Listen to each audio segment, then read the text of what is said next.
Hi guys! Kumusta? Ako si Red Quaresma at welcome back sa aking channel. At kung bago pala kayo sa aking channel, huwag yung kalimutin na mag-subscribe at sipahin na rin yung tiny bell button doon sa baba para updated kayo kung meron ako mga bagong video na i-upload dito sa aking channel. You know, at para sa video ito guys, yun nga, meron ako na-discover na naman sa supermarket. Di ba brand ambassador ng Payless ang Bini?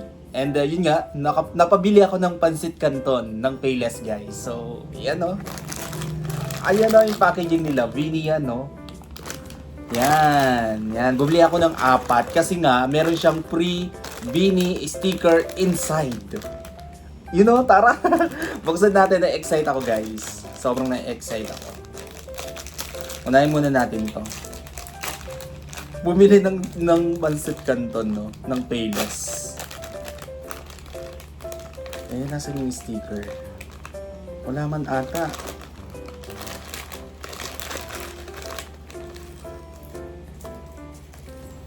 Dali, baka andito. Ayun, nakita ko na. Ang nakuha ko guys, si Gwen. Ayun siya oh. Si Bini Mika. Bini Mika. Si Bini Mika. Alright. Iti-tape ko siya ulit. So, ito next naman. Yung green naman. Yung green. Yung green naman. Kasama siya ng mga guys, ng mga seasoning Ito naman, excited ako. Sino kayo makuha ko? Sana makuha ko yung bias ko. Bias ko si Gwen. Si Sheena! Nakuha ko si Sheena. Ang cute. Okay, next. Sana makuha ko yung bias ko.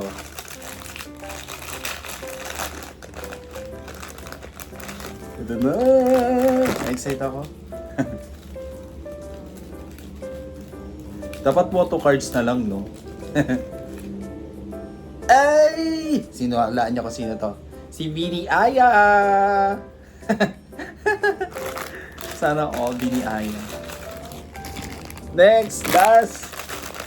Bibili pa tayo ng ganito. Para makompleto natin sila, no? Nadoble si Bini Sheena. Okay lang yan. Thank you guys for watching. Sana gusto niyo to. Bigyan niyo to malaking likes. Mag-comment kayo kung meron pa akong kayo pala na gustong ipagawa sa akin ng mga video content. Alright, bye guys!